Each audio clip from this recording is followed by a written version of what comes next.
Well, new at 6, Utah schools will be getting millions of dollars in emergency relief funding to help them respond to the coronavirus pandemic. As part of the Federal CARES Act, Utah elementary and secondary schools will receive more than $67 million. Schools can spend the money on a wide range of needs, from computers to hotspot devices to training, sanitation, and summer programs. Utah Congressman Ben McAdams said the goal is to ensure that students' education isn't interrupted and that teachers have the support they need. Utah educators are adjusting to a new way of teaching with the statewide school shutdown and distance learning. But there is one area where learning at home is arguably more difficult than anywhere else in the state. Deanie Wimmer is live with that part of the story. Deanie? Well, that's right, Ashley. On the Utah-Arizona border, some 6 hours south of Salt Lake City, things are markedly different. Many of the things that we have just come to take for granted simply don't exist. And that makes this time of homeschooling extra hard.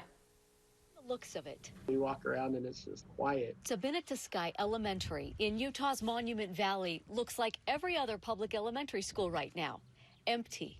It's so much better to have hallways full of kids and classrooms full of kids. Like their more urban counterparts, teachers have moved most of their classwork online, which is where Principal Mike Tuckfield says things here get tough. Probably about 50% of our students, they don't have running water or electricity in their house anyway, let alone having Wi-Fi. That lack of internet makes distance learning difficult. This is an area of tourism that's been completely shut down. And so one of our main concerns is being able to get meals and food out to the kids and to the families. 306 kids and their families, which means a lot of meals. Half of our staff is here on Mondays, and they'll prep breakfast and lunch for each one of our students for 3 days worth of meals, so like 1,800 meals.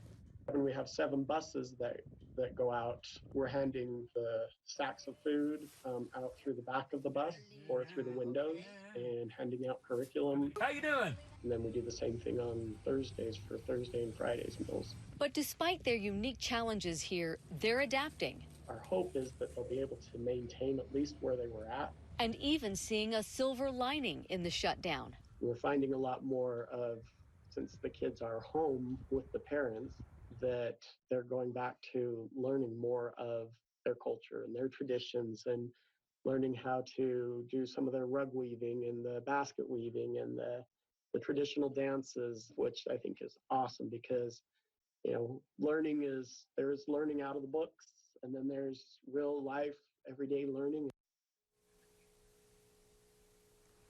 Sabinita Sky is a school that is in turnaround status, meaning that they were working really hard to improve test scores. Principal Tuckfield tells us that he was seeing good momentum before the shutdown, and they were hoping that as soon as things get back to normal, they can pick it back up. I know that's a sentiment shared by many schools right now, Ashley. Yeah, but glad to see they are adapting in many ways. Deanie Wimmer live for us this evening. Thank you.